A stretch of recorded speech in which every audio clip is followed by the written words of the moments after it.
What's up? It's just me and Hunter, and we're just taking a walk. While we're walking, I thought I would do my policy prescription project for Indonesia. Yeah? Is that a good idea? You want to help me? Sure.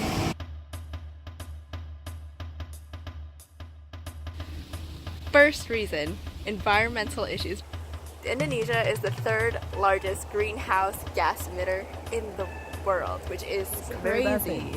Why? Not really caring much about nature and their environmental policies and things like that. So, meaning that Indonesia has to get a lot better in their environmental policies. Like, look at this beautiful park we're in. Yeah. Deforestation is also another issue. But the thing with Indonesia is that Indonesia has the largest palm oil industry in the world, which means they cut down a whole lot of trees to make a whole lot of oil, which is not good. But the palm oil really helps the economy grow. So, you see the issue? You have to find a balance there. So they have to. This is not going to be as sustainable for the market just because eventually they're going to run out of supply. Yeah. Eventually, they're gonna run out of trees, and then they're gonna run out of palm oil. So then, what's Indonesia gonna do then? Sell other things that are not palm oil. Like batik or sake. Indonesian food. Indonesian food, which is really good, by the way. Human rights.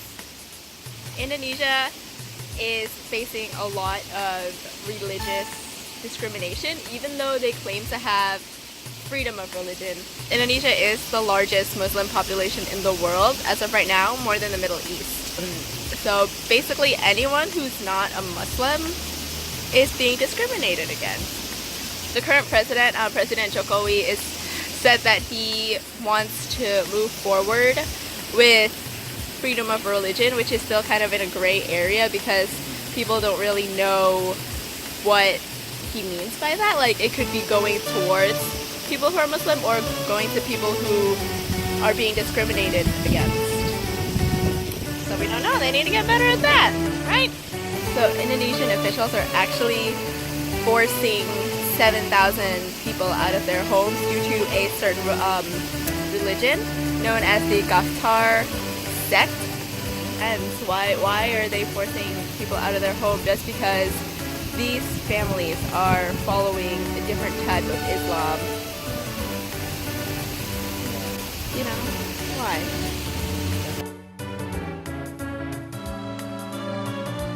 Education. Now, education in Indonesia is very, very lacking because it is only available in the big cities like Jakarta, Semarang, Yogyakarta, Sumatra. Where it's rural, where there's literally nothing. There are almost no schools, and even when there are schools, the teachers are not as willing to go and teach because there isn't enough pay, or it's not good enough for them, which I don't think should be their motivation. I think if a teacher wants to teach, their motivation should be that they want to teach these kids something new. They want. There's also like school supplies and the materials that they have access to. They don't have that much resources. No. So what they're actually able to teach for teachers who do decide to teach, it's not very much. Indonesia also has to do something about that. Changing policies. Minimum wage.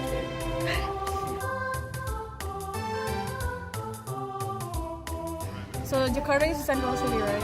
There's more opportunity there, but there's other areas in Indonesia that's not underdeveloped, so they would go and immigrate to Jakarta, and they would try to find jobs, but they wouldn't find it. And then what happens is there's overpopulation in Jakarta, and that would lead to unemployment because they leave their job from the villagers to Jakarta, and they didn't find any jobs at all.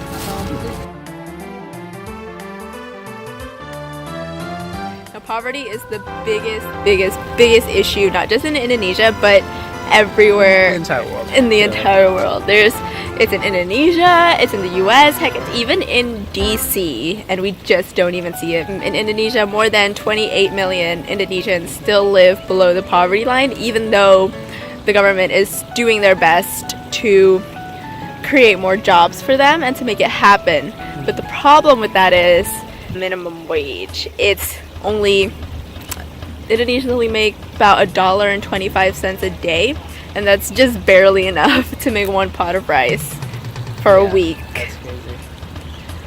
Like, the government has to do better to create more jobs, not just to create jobs, but like make the minimum wage line a bit bigger. Despite all the problems and issues, thanks for watching.